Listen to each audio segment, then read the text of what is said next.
So hi everyone, this is Saurabh Thakur. और आज हम बात करने वाले हैं जो हमारा एग्जाम हुआ है 5 जनवरी को, 5 जनवरी 2026 इंग्लिश लिटरेचर का जो एग्जाम हुआ है उसके बारे में हम थोड़ी सी बात करने वाले हैं। वीडियो थोड़ी लेट बना रहा हूँ, मैं कहीं गया था, कहीं ट्रैवलिंग पे था, तो मैं इतने दिन से वीडियो नहीं बना पाया, उसके लिए माफ़ी। और मेन जो बात हमने इसमें करनी है पेपर के एनालिसिस, उसके रिव्यू, उसके रिगार्डिंग हमने बात करनी है। ठीक है, तो सबसे पहले मैं बता दूं, अपना नाम मैंने बता दिया है। I am working as an assistant professor in the department of higher education, Himachal Pradesh government. और 6 बार नेट क्वालिफाई किया है, 12 बार दिया है, और नोट्स प्रोवाइड करता हूँ यूजीसी नेट के लिए, और गाइडेंस भी देता हूँ। जरूरी नहीं है नोट्स लेने ही है, गाइडेंस भी ले सकते हैं फ्री में, और फ्री में लेक्चर्स भी देख सकते हैं यूट्यूब चैनल पे। जो लोग मुझे पहली बार देख ले उनके लिए ये इंट्रोडक्शन में दे रहा हूँ। और बात करते हैं सीधा पेपर की। तो बहुत ज़्यादा हाइप बनी हुई है, हर तरफ मैं देख रहा हूँ। मुझे भी बहुत सारे मैसेजेस रिसीव हुए बच्चों के, जिनको मैंने नोट्स भी दिए थे, या फिर जो मेरे सब्सक्राइबर्स हैं, तो काफ़ी परेशान है सभी लोग। पिछली बार भी बहुत ज़्यादा परेशान हुए थे कि पेपर इतना टफ आ गया, और इस बार भी बहुत परेशान हुए थे कि एग्ज़ाम इतना टफ आ गया, आउट ऑफ सिलेबस एग्ज़ाम आ गया। जो लोग मुझे बहुत पहले से देखते हैं उनको मैं बता दूं कि मैं हर वीडियो में ये कहता हूं, आपको पता ही होगा कि हर बार एनटीए कुछ ना कुछ नया करेगा।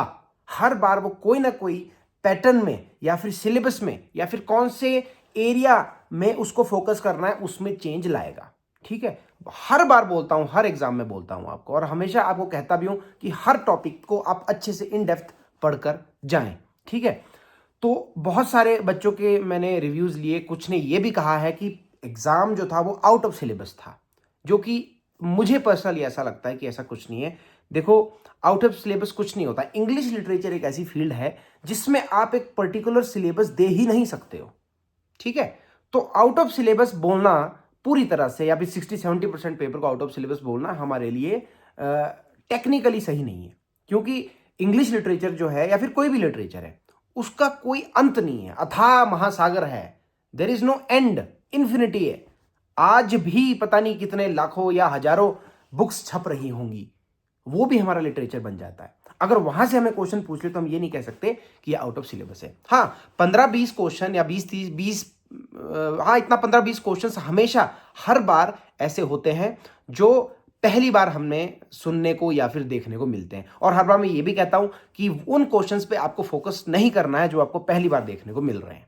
ठीक है, देखो, जब ये एनटीए ने एग्जाम लेना शुरू किया था 2018 में, मुझे अभी भी याद है, तो उस वक्त पे ठीक था 1-2 अटेम्प्ट, लेकिन 2-3 अटेम्प्ट के बाद बहुत ही बेसिक लेवल के क्वेश्चंस पूछे जाते थे। और ऐसा उस टाइम बहुत सारे लोगों द्वारा कहा गया कि the exam is very easy, कि भाई लेवल गिरा दिया है एनटीए ने। उससे पहले यूजीसी लिया करता था, उस टाइम पे अच्छा लेवल होता था एग्जाम का। जब से एनटीए ने लेना शुरू किया था, 1-2 बार ठीक हुआ, लेकिन उसके बाद ये बहुत लोगों ने कहा कि लेवल गिर गया यार, नेशनल लेवल का टेस्ट है, क्या ही पूछ रहे हो तुम, कौन सा वर्क किसने लिखा है, कौन सी डेट में पब्लिश हुआ है, क्रोनोलॉजी पूछ रहे हो तुम, कौन से ईयर में पब्लिश हुआ है, बताओ जी क्या है। तो बहुत ही बेसिक लेवल पे क्वेश्चंस आ गए थे। मेजर वर्क से भी क्वेश्चन ऐसे डायरेक्ट पूछे जाते थे, कौन उसमें कैरेक्टर कौन है, फलाना निमकाना, जो भी है। हालांकि ये बात अलग है कि हमारे लिटरेचर में बहुत सारे वर्क्स हैं, उनको पढ़ना, उनमें एक एक कैरेक्टर को याद करना is a big deal. It is not an easy task. ठीक है, तो वो एक अलग बात है, लेकिन उस वक्त बहुत ये बात कही गई कि एग्जाम का लेवल गिरा दिया है एनटीए ने। अब जब एनटीए लेवल को उठा रहा है तो हमें क्यों दिक्कत हो रही है? नेशनल लेवल का एग्जाम है, क्लास 1 गजेटेड जॉब के लिए आप जा रहे हो, उसका एग्जाम है। अगर वो थोड़ा लेवल अप हो रहा है तो उसमें क्या दिक्कत है?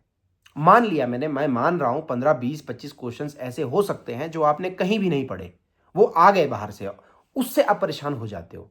तो मैं आपको यही हिदायत दूंगा, यही सजेशन दूंगा कि परेशान होने वाली कोई बात नहीं है। अगर उसकी मात्रा ज्यादा रहती है, उसकी क्वांटिटी ज्यादा रहती है ऐसे क्वेश्चंस की, तो ऑब्वियस सी बात है कि मेरिट तो गिरेगी।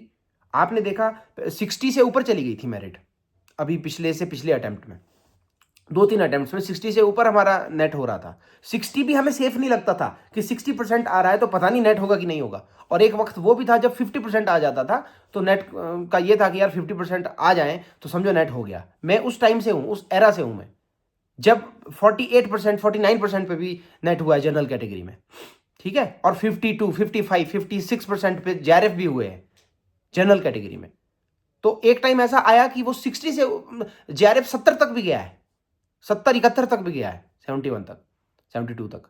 तो आप क्या चाहते हो, ऐसा टाइम आए पेपर इतना इजी आ जाए कि आपकी मेरिट इतनी ऊपर चली जाए, कोई भी कल का लौंडा या फिर लड़की के लिए शब्द अच्छा नहीं लगेगा, तो कोई भी कल का उठा हुआ एमए कर रहा है बच्चा, वो चला गया, उसने 2-4 तुक्के 10, 12, 20 उसके तुक्के सही लग गए क्योंकि एग्जाम बहुत इजी था, एमए के लेवल में उसने वो चीज़ पढ़ ली है, ग्रेजुएशन लेवल में उसने वो चीज़ पढ़ ली है, वो चीज़ें वहाँ पूछी जा रही है, उसके तुक्के लग गए, उसका नेट जेआरएफ हो गया, आपका हुआ नहीं क्योंकि आपने तो डेप्थ में पढ़ाई की थी। ठीक है, तो अगर आज डेप्थ में आपको क्वेश्चंस आ रहे हैं, in depth question, conceptual questions आपको पूछे जा रहे हैं, तो मुझे ऐसा लगता है कि एज अ गुड लर्नर और एज अ गुड स्टूडेंट आपको इसमें दिलचस्पी दिखानी चाहिए, ना कि ये सोचना चाहिए कि ये पता नहीं क्या ये एग्जाम में पूछ रहे हैं। मैंने सुना, एग्जाम तो मैंने नहीं दिया, मैंने ये सुना कि क्रोनोलॉजी में कोटेशंस पूछ ली थी कि फलाने बंदे की कोटेशन ये है, फलाने की ये, बताओ जी कब आया। तो उसमें उन्होंने क्या किया, एक लेयर वो और आगे चले गए, उन्होंने एक लेयर और खोल दी। एक तो हो गया कौन सा वर्क किसने लिखा, दूसरा हो गया वो कौन सी ईयर में लिखा, तीसरा हो गया कि क्रोनोलॉजी आ गई उसकी, बताओ जी पहले कौन सा लिखा, उसके बाद कौन सा लिखा, उसके बाद कौन सा लिखा। उसके बाद एक लेयर और खोल दी इन्होंने इस बार कि इस वर्क से कोटेशन डाल दी और अब ये कोटेशन से आप बताओ कि ये वर्क कौन सा है और वो कौन से ईयर में आया है और कौन सा पहले आया, कौन सा उसके बाद आया। तो उन्होंने एक लेयर और खोल दी, इसका मतलब उन्होंने एग्जाम को एक लेवल और ऊपर ले गए वो। तो उसमें दिक्कत क्या है? मैं तो कहता हूं कि जो इंसान ज्यादा पढ़ता है, एग्जाम टफ आना चाहिए, जितना टफ एग्जाम होगा उतना ज्यादा पढ़ने वाले बच्चे का फायदा होता है। नहीं तो कल का उठा बच्चा आपको बीट कर जाएगा अगर इजी पेपर आएगा। ठीक है, तो अगर आपको लगता है कि इस बार भाई पिछली बार से भी ज्यादा टफ आ गया, तो कोई बात नहीं, 1-2% वो नीचे आ जाएगी मेरिट। आपके लिए टफ है, आपके पड़ोसी के लिए, आपके दोस्त के लिए भी टफ है, ऐसा तो नहीं है कि सिर्फ आपके लिए टफ है। और या फिर ऐसा तो नहीं है कि इंडिया में कोई ऐसा बंदा ऐसे नोट्स दे रहा है जिससे एज इट इज हर एक क्वेश्चन उसके नोट से आ रहा है। मैं चैलेंज करता हूं पूरे इंडिया को, मैं खुद भी नोट्स भेजता हूं, मैं कहता हूं मेरे नोट्स से 100% क्वेश्चंस नहीं आएंगे, मैं कितनी भी कोशिश कर लूं 100% क्वेश्चंस मेरे सिलेबस से या फिर मैंने जो नोट्स बनाए उसमें से कभी नहीं आ सकते, क्योंकि जो वहां पेपर सेट करने वाले बैठे हैं भाई, वो सबके बाप है, हमारे दादे दादे है वो उम्र में। ठीक है, उम्र में भी और तजुर्बे में भी। उन्होंने जहां पे हमें फंसाना है ना वो फंसाएंगे। ये यूट्यूबर जो होते हैं ना, हम जैसे लोग कुछ नहीं होते, ये हम ऐसे ही उछलते रहते हैं और छोटी छोटी चीजों को हम ऐसे ही उछालते रहते हैं। असली जो इंटेलेक्ट है ना वो यूट्यूब पे नहीं है, इंक्लूडिंग मी। मैं नहीं कह रहा मैं बहुत इंटेलेक्चुअल हूं, असली जो इंटेलेक्ट मिलेगा ना आपको, वो लाइब्रेरी में कहीं रिसर्च करते हुए, किसी बुक को लिखते हुए, किसी फिलॉसफी को जनरेट करते हुए आपको दिखाई देगा, किसी टर्म को प्रोपाउंड करते हुए। ये जितने भी आज आप फिलोसफर्स पढ़ रहे हो या फिर जितने भी बड़े बड़े राइटर्स आप देख रहे हो, आपने देखा किसी का यूट्यूब पे है कोई हमारी तरह यहाँ पे बड़बड़ करता है? नहीं करता। क्यों नहीं करता? फील्ड अलग है, वो इंटेलेक्ट और एकेडमिक्स की फील्ड अलग है, ये कंपिटेटिव एग्जाम्स की फील्ड अलग है। अब हम एकेडमिक्स में हैं, हम कह सकते हैं technically we are academicians, I am a teacher, I am a professor, government professor हूं, बट हम काम तो यही कर रहे हैं ना। कोई हम प्योरिटी के साथ तो हम पूरे 100% तो हम आप खुद को इंटेलेक्चुअल नहीं कह सकते। मतलब मैं तो नहीं मानता खुद को प्योरली इंटेलेक्चुअल, बाकी अगर कोई मानता है तो वो उसका अपना प्यार है खुद के लिए, या फिर खुद पे विश्वास है, या फिर भ्रम है, कुछ भी हो सकता है। तो पॉइंट ये है, पेपर टफ आने दो, कोई दिक्कत नहीं है। कोई क्वेश्चन आपको टफ लगते हैं, नए लगते हैं, कोई बात नहीं, वो सबको नए लगेंगे। आप अपनी पढ़ाई पे ध्यान दो। आप उसको आपने मेरे थियरी क्रिटिसिज्म कल्चर स्टडीज के लेक्चर्स देखे होंगे, उसमें मैंने एक एक कंसेप्ट को बड़े गहराई से आपको समझाया है। उसको एक वीडियो को आप देख लो, उसके बाद उससे कहीं से भी क्वेश्चन आ जाए आप कर सकते हो, लेकिन एक जिम्मेवारी आपकी भी बनती है। हम जो लोग होते हैं यूजीसी नेट की जो कोचिंग देते हैं या फिर नोट्स देते हैं, हम क्या करते हैं, हम सिर्फ सेलेक्टेड चीजों को उठाते हैं। मान लो एक फिलोसफर ने 10 पेज की कोई बात लिख दी है, हमने क्या करना है, हमने उन 10 पेजेस में से 2-3 कंसेप्ट जो उसने दिए उसको उठा देना है, 5-5 लाइनों में उसको डिस्कस कर लेना और आपको बता देना है। क्योंकि क्वेश्चन ऐसे आते हैं कि फलाना कंसेप्ट किसने दिया और फलाने कंसेप्ट का मतलब क्या है, थोड़ा बहुत। अब जिम्मेवारी आपकी क्या बनती है कि आपको हमारे नोट से जो आपको मिलता है उसको आप ग्रहण कीजिए, उसको आप पढ़ें, ग्रैस्प कीजिए, फिर उसमें थोड़ा गहराई में उतरो, उस फिलोसफर को अलग से स्टडी करो, उसकी बुक्स पढ़ो, लाइब्रेरी में जाओ, लाइब्रेरी में बैठो, उसकी कुछ बुक्स है उनको पढ़ो, उनके आइडियाज को इन डेप्थ में स्टडी करो। क्योंकि बेसिक मीनिंग तो हम आपको समझा रहे हैं, मैं चाहे लेक्चर के माध्यम से समझा रहा हूं या फिर मैं आपको नोट्स के माध्यम से समझा रहा हूं, बेसिक सरफेस लेवल का जो मीनिंग है वो मैं हम आपको समझा रहा हूं। मैं एक नॉर्मल भाषा में आपको एक डे टू डे लैंग्वेज में आपके ही जीवन से एग्जांपल देके मैंने बहुत डिफिकल्ट कंसेप्ट्स आपको समझाए हैं। लेकिन आपका क्या दायित्व बनता है, आपकी क्या जिम्मेवारी बनती है कि आप उसको अपने लेवल पे गहराई में पढ़ें। अगर आप ऐसे एग्जाम को सॉल्व करना चाहते जैसे एग्जाम अब पूछे जा रहे हैं, आपको पता है पिछली बार का कितना कॉम्प्लिकेटेड आया था पेपर, तो उसी हिसाब से आपको इस बार पे तैयारी करनी चाहिए थी। मैंने जितने बच्चों को गाइड किया मैंने यही बात कही है उन्हें कि आपको इन डेप्थ पढ़ना है, कंसेप्ट्स की क्लियरिटी करो। कई बच्चे मुझे पूछते हैं सर पीवाईक्यू की मुझे कोई बुक बता दो। मैं खुद पीवाईक्यूज नहीं देता हूं। क्यों नहीं देता हूं? उसका कारण यही है, पीवाईक्यू का करोगे क्या आप जब तक आपको कंसेप्ट की नॉलेज नहीं है। आप पीवाईक्यू, आपको लगता है कि मैं एक इतना गट्ठा पीवाईक्यू का पढ़ लूंगा या पढ़ लूंगी तो मैं एग्जाम क्रैक कर लूंगी, वो आपकी गलत धारणा है। आप कंसेप्ट समझे, मुद्दा समझो, मुद्दा क्या है, उसी मुद्दे से 100 क्वेश्चन बन सकते हैं। अगर आपने मुद्दा समझ लिया 100 के आप 1000 क्वेश्चन सॉल्व कर लोगे सेम टॉपिक से। और अगर आपने पीवाईक्यूज ही पढ़ने हैं तो आपको ऊपर ऊपर से बस वो जितने आपने पीवाईक्यूज पढ़े उतना ही समझ में आएगा। उसके अलावा अगर वो क्वेश्चन अलग तरीके से घुमा दिया तो गया। यानी कि रट्टा मत मारो। मैं मानता हूं कि इससे पहले के जो अटेम्प्ट होते थे वो रट्टे वाले ही होते थे और मुझे बड़ा दुख होता था कि यार रट्टेबाज बनाया जा रहा है हम लोगों को, और हम आगे जाके क्या शिक्षा देंगे बच्चों को। जब हमें ही रट्टेबाज बना दिया गया है तो हम आगे जाके बच्चों को भी तो रट्टेबाज ही बनाएंगे ना, कॉलेज यूनिवर्सिटी में जहां हम पढ़ाएंगे। तो इसीलिए ये चीज छोड़ दो कि इजी ही आना चाहिए, पॉइंट टू पॉइंट आना चाहिए। कंसेप्चुअल क्वेश्चन है कोई बात नहीं, लॉन्ग क्वेश्चन है कोई बात नहीं, कंसेप्ट समझो, कंसेप्ट की क्लैरिटी समझो। हम जो आपको नोट्स देते हैं उनको भी पढ़ो, उसके बाद उन टॉपिक्स को अलग से एटलीस्ट हम आपको अपने नोट्स से फैमिलियर करवाते हैं कि भाई ये टॉपिक है, ये सिलेबस है, इसमें ये राइटर है, इसका ये कंसेप्ट है और इस कंसेप्ट का ये मतलब है। हमारा काम आपको फैमिलियराइज करवाना होता है। उसके बाद जो इन डेप्थ स्टडी है वो आपका अपना दायित्व है, जो मैं समझता हूं सेल्फ स्टडी। अब हम क्लास में जाते हैं ना, जब मैं मास्टर में था हम क्लास में जाते थे, हमारे को टीचर कितना पढ़ा लेगा, एक हो सकता है वो एक टॉपिक पे एक ही लेक्चर में से हमारे को समझा दे। तो आपको क्या लगता है पूरी लिटरेरी थियरी आप एक लेक्चर में समझ सकते हो? नहीं। हम क्या करते थे, हम लाइब्रेरी जाते थे, बुक्स ढूंढते थे, हम अपनी सेल्फ स्टडी करते थे और उसको गहराई में पढ़ते थे और उस अंडरस्टैंडिंग से उसको लिखते थे। मैं अपनी बात कर रहा हूं, तो तभी मुझे गोल्ड मेडल मिला, मैंने टॉप किया। वो ऐसा नहीं है कि जो मैंने जितना क्लास में पढ़ा बस वही मैंने लिख दिया और मैंने टॉप कर दिया। नहीं, जब आप दूसरों से कुछ हटके करते हो ना, दूसरों से थोड़ा एक्स्ट्रा करते हो, तभी आप कुछ अलग करते हो, तभी आप कुछ बड़ा अचीव करते हो। तो आप कुछ अलग करने का मतलब यही है कि अपनी सेल्फ स्टडी को और आगे लेकर जाएं। जो नोट्स हम आपको दे रहे हैं उनसे आप, क्योंकि पहले बच्चा नया होता है, उसको नहीं पता होता है कि यूजीसी नेट क्या है, उसके बाद उसको नहीं पता होता है कि सिलेबस क्या है, उसके बाद उसको सिलेबस पता चल जाए उसमें भी पता नहीं होता है कि क्या पढ़ना है। वो उससे हम हमारे नोट्स आपको फैमिलियर करवाते हैं। वैसे तो मेरे नोट्स पढ़ के बहुत सारे बच्चों ने नेट क्वालिफाई की है, जेआरएफ भी क्वालिफाई की है, उसमें कोई ऐसी बात नहीं है कि मेरे नोट से कोई क्वालिफाई नहीं होगा। लेकिन अगर ऐसे एग्जाम आते हैं तो आपको ध्यान रखना है कि आपका अपना भी कोई दायित्व है, ठीक है। और मैं तो बहुत पहले से चाहता हूं कि इंग्लिश लिटरेचर या फिर कोई भी लैंग्वेज है उसका जो नेट का एग्जाम है वो डिस्क्रिप्टिव होना चाहिए। अगर सरकार चाहती है कि अच्छे टीचर निकले, क्वालिटी टीचर निकले, क्योंकि you are a student of language, you are going to become a teacher of language, है ना। तो अगर आपको लैंग्वेज लिखनी नहीं आ रही है, आपको स्पेलिंग्स में आप मिस्टेक कर रहे हो, आप ग्रामर में मिस्टेक कर रहे हो, तो फिर हमारे टीचर बनने का मतलब क्या रह गया। अगर हमें सिर्फ रट्टा मरवा के हमने नेट निकाल दिया, जेआरएफ निकाल दिया, हमने बोल दिया यार मैंने तो 20 बार नेट निकाल दिया, मैंने तो 20 बार जेआरएफ निकाल दिया, फायदा क्या। अगर मैं आपको बोलूं यार एक एप्लीकेशन लिखो, एक बढ़िया सा जरा इस पे एक पैराग्राफ लिखो, एक ऐसे लिखो, उसको आप लिख नहीं पा रहे हो तो उसका फायदा क्या है। इसका मतलब, कहने का मतलब ये है, मैं ये नहीं कह रहा आप लोग डफर है या हम डफर है, मैं बोल रहा हूं हमें डफर बनाया जा रहा है। रट्टे वाले जो पेपर है उसमें हमें डफर बनाया जा रहा है, हमें रट्टेबाज बनाया जा रहा है, और आगे जाकर भी हम बच्चों को रट्टेबाज बनाएंगे।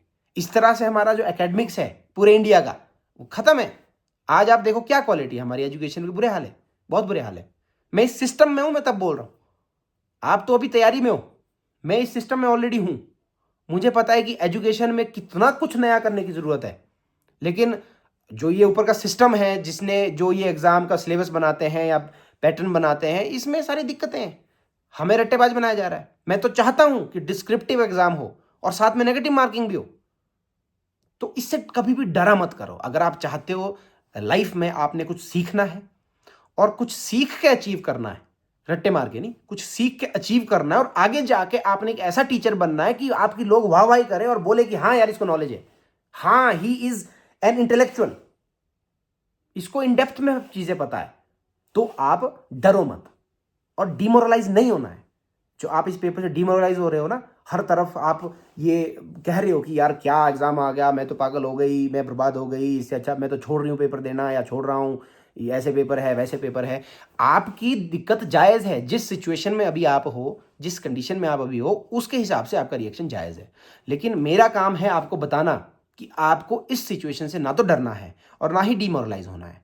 थोड़ा सा कंसेप्ट की क्लियरिटी रखो, बस इतना सा काम करना है। इस बार लिंग्विस्टिक्स से थोड़े क्वेश्चन ज़्यादा आए थे, मैंने सुना। लिंग्विस्टिक्स के मैं नोट्स नहीं बना पाया एग्ज़ाम से पहले, हालांकि मैं कोशिश में हूँ कि मैं उसको अगले अटेम्प्ट के लिए आपको तैयार करके दे दूँ। कोशिश मेरी अब यही रहेगी कि मैं अब इन डेप्थ में जाऊँ अपने नोट्स में भी। पहले क्या होता था कि मेरा फोकस ये होता था कि मैंने सिर्फ इंपॉर्टेंट चीज़ें उठानी है, एक इस सोर्स से उठा दी, एक इस सोर्स से उठा दी, उसको क्लब कर दिया, उसको ऑर्गेनाइज कर दिया बढ़िया तरीके से, इंपॉर्टेंट चीज़ों को बोल्ड कर दिया और आपको प्रदर्शित कर दिया, आपको दे दिया, आप उसको पढ़ के निकाल भी रहे थे नेट जेआरएफ। लेकिन अब जो मैं नोट्स बनाऊंगा तो मैं उनको इन डेप्थ में बनाऊंगा और जो पुराने नोट्स है कोशिश करूंगा कि उनको भी अपडेट करूं। ठीक है, तो यही सब मैंने इसमें बात करनी थी कि घबराने की कोई बात नहीं है। एग्जाम टफ था, कोई बात नहीं, मेरिट नीचे आएगी, कट ऑफ 1-2% नीचे आ सकती है, क्योंकि पेपर 2 टफ बता रहे हैं, पेपर 1 थोड़ा इजी बता रहे हैं। सुनने में आ रहा है कि पेपर 1 वैसा ही था जैसा पिछली बार था और पेपर 2 पिछली बार से थोड़ा सा टफ था। कईयों ने यह भी कहा कि इतना टफ भी नहीं था, सेम सा ही था।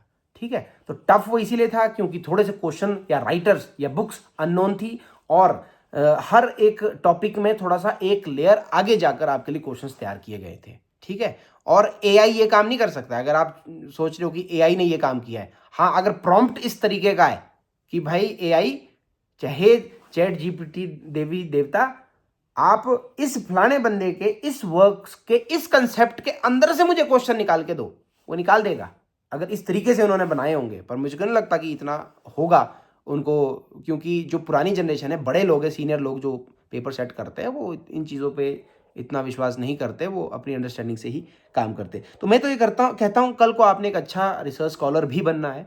अगर आप यही चाहते हो कि आपको पेपर ऐसा है जिसमें आप सिर्फ सरफेस चीज़ें पढ़ के, बेसिक चीज़ें पर रट्टा मार के आपका एग्ज़ाम क्लियर हो जाए, तो आपको लॉन्ग टर्म में इसका लॉस होगा।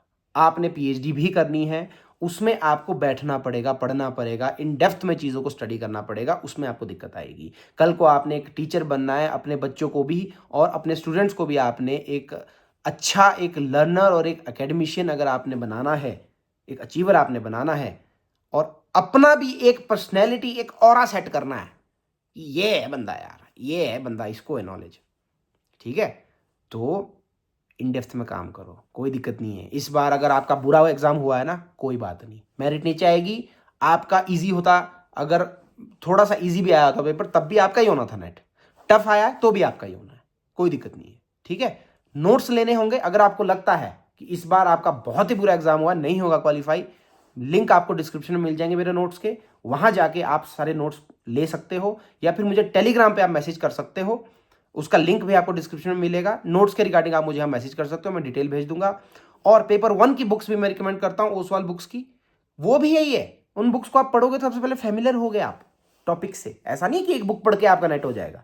जब आप उस बुक को पढ़ोगे, एक एक टॉपिक से आप फेमिलियर होंगे, फिर उन टॉपिक्स को आप अलग से सेपरेटली पढ़ोगे सेल्फ स्टडी के तौर पे, तभी तो आप क्वालिफाई करोगे ना भैया, है ना। तो ऐसी बात है। पेपर 1 की बुक्स भी ले लेना, जो मैं रिकमेंड कर रहा हूँ, उसका लिंक भेज दूंगा, लिंक डिस्क्रिप्शन में ही है उसका। पेपर 1 की बुक्स का भी, मेरे जितने भी पेपर 2 के नोट्स है, उसका भी लिंक वहाँ पे है। और कुछ नहीं है, मजे करो, कुछ नहीं है। ठीक है, घबराने वाली कोई बात नहीं होती है, एकदम से घबरा जाते हो आप। और यूट्यूबर्स भी, कुछ यूट्यूबर्स, सारे नहीं, कुछ अच्छे भी है।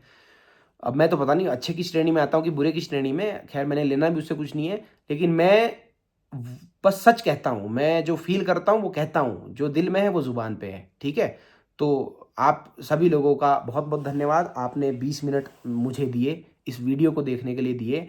और इस वीडियो में मैंने यही कहना था कि हर बार ये एक अलग जगह पे फोकस करेंगे। इस बार इन्होंने क्रोनोलॉजी का सिस्टम बिगाड़ दिया है, लेयर्स खोल दिए आगे से आगे, और लिंग्विस्टिक्स पे ज़्यादा फोकस किया। थ्योरी में भी ये इन डेप्थ में चले गए हैं। कोई बात नहीं, अब से आप कंसेप्चुअल स्टडी करोगे, जो नोट्स हम आपको दे रहे हैं उससे फेमिलियर होके एक एक टॉपिक को आप पर्सनली भी इन डेप्थ में पढ़ने की कोशिश करोगे। आप लाइब्रेरी जाओ, एक अच्छे लर्नर बनो। हर चीज़ ऑनलाइन नहीं मिलती है, असली जो क्वालिटी है वो बुक्स में ही पाई जाती है। मैं नोट्स देता हूं, मैं आज भी बोल रहा हूं सबके सामने ओपनली इस वीडियो में, हमेशा हमेशा के लिए रहेगी ये वीडियो मेरे मरने के बाद भी। जो क्वालिटी होती है ना वो बुक्स में ही होती है, जो हम आपको नोट्स देते हैं उसमें नहीं होती है। वो नोट्स होते हैं सिर्फ आपको एक पर्टिकुलर एग्जाम को क्वालिफाई करने के लिए, हेल्प करने के लिए, ठीक है। उससे आप एक अच्छे एकेडमिशियन कभी नहीं बन सकते, ये मैं ओपनली बोल रहा हूं। मैं खुद नोट्स देता हूं, मैं ओपनली बोल रहा हूं, आप अच्छे एकेडमिशियन नहीं बनोगे उन नोट्स को पढ़ के। अगर आप बुक्स पढ़ोगे तभी बनोगे। बुक्स में क्यों रिकमेंड नहीं करता? क्योंकि उसमें टाइम लगता है और आपको जल्दी है कि मैंने 6 महीने में एग्जाम निकालना है, मैंने 3 महीने में एग्जाम निकालना है। आप ऐसी वीडियो देखते हो यूट्यूब पे, 1 महीने में कैसे निकाले यूजीसी नेट। अरे नहीं निकलता 1 महीने में, ठीक है। 1 महीने में कोई यूजीसी नेट नहीं निकलता, ना 3 महीने में निकलता, ना 6 महीने में निकलता। साल डेढ़ तो आपको चाहिए, वो भी इन नोट्स को पढ़ने में। और अगर एक एक टॉपिक की आप बुक्स पढ़ने जाओगे तो आपको 2-3 साल चाहिए, 3 साल चाहिए, 4 साल चाहिए, वो भी कम है। तो अच्छे एकेडमिशियन अगर बनना है तो अब से इन डेप्थ में पढ़ना शुरू करो चीज़ों को, और अपना दायित्व समझो, अपनी रिस्पॉन्सिबिलिटी समझो, और जीवन में आगे बढ़ो। दाना मल्टीटास्कर में हूँ, आप लोगों ने बनाया है, इंस्टाग्राम पे भी रहता हूँ मैं, वहाँ पे फॉलो कर सकते हैं अगर मन करें। आज एक फ़ोटो भी डाली है इस जैकेट में, थोड़ा ज़्यादा ऊपर आ गया। शिमला में हूँ, ठंड बहुत है, बर्फ़ तो गिर नहीं रही है इस बार, बर्फ़ गिरेगी तो आपको अपडेट करूँगा, घूमने फिरने आ जाना, ठीक है। तो ठीक है, यही कह सकता हूँ, मस्त रहो, आबाद रहो, किसी की जान किसी की फरियाद रहो। और आप सभी को रिज़ल्ट के लिए बहुत सारी शुभकामनाएं, और खुश रहो, बस खुश रहो, कुछ नहीं है। नेट क्वालिफाई हो भी जाएगा ना तो भी चांद सितारों पे नहीं पहुंच जाओगे आप लोग। लाइफ वैसी रहेगी, स्ट्रगल्स वैसे ही रहेंगे, स्ट्रगल सिर्फ बदलते हैं, खत्म कभी नहीं होते, ध्यान रखना मेरी बात का। नेट निकाल लोगे, नौकरी में लग जाओगे तो भी आप खुश कभी नहीं रहोगे। इंसान एक ऐसी प्रजाति है, आपने वो शायद पोएम, एक बीए में पोएम लगी है, मैं पढ़ाता हूँ उसको, अब मैं पता नहीं थॉमस हार्डी ने लिखी है कि किसने लिखी है, एनिमल्स करके कुछ है वो, अब मैं भी भूल रहा हूँ। एनिमल्स कुछ ऐसा ही है, उसमें ये बात कही गई है कि एनिमल्स कितने मस्त होते हैं बेचारे, ना द्वेष की भावना, ना कोई भूख, ना भोग विलास का कोई लालच, क्या है, कुछ नहीं रखा जीवन में, मस्त रहते, जहाँ पड़े वहीं खा रहे, वहीं हग रहे, वहीं सो रहे, कोई टेंशन नहीं है क्या पहना है उनको, कोई टेंशन नहीं है हमसे स्मेल आ रही है गोबर की, कोई स्मेल, कोई टेंशन नहीं है। मेरे को तो अभी नहाना पड़ा, कपड़े पहनने पड़े अच्छे, ताकि मैं अच्छा दिखूं, साफ सुथरा दिखूं, और आप लोग मुझे पसंद करें। तो क्या है ये, कुछ नहीं है, हिपोक्रेसी, कुछ नहीं है। तो अगर हो भी जाता ना कुछ तो भी आप, कुछ नहीं है, स्ट्रगल सिर्फ बदलते हैं, ख़त्म कभी नहीं होते। तो जो वक्त आपके पास है उसको एंजॉय करो और मज़े करो। बहुत बहुत धन्यवाद। मेरी बातें अच्छी लगी हो तो अपने सारे दोस्तों को शेयर कर देना, ठीक है। और ये इसमें काफ़ी जनरल बातें हुई है, पर्टिकुलरली ऐसा नहीं है कि सिर्फ नेट वाले ही इसको देख सकते हैं। अगर कोई और भी देखेगा, कोई मेरी बात समझ पाएगा तो आप समझ सकते हैं, ठीक है। तो टेंशन वाली कोई बात नहीं है, मस्त रहो, रिजल्ट में जो होगा देखा जाएगा, ठीक है। बहुत बहुत धन्यवाद। कुछ बातें भूल गया होगा बोलनी तो माफ़ी, कुछ गलत बोल दिया होगा तो भी माफ़ी। बहुत बहुत धन्यवाद, bye, all the best for the results. Cut off पे वीडियो बनाऊंगा जब आंसर की आ जाएगी। बाय।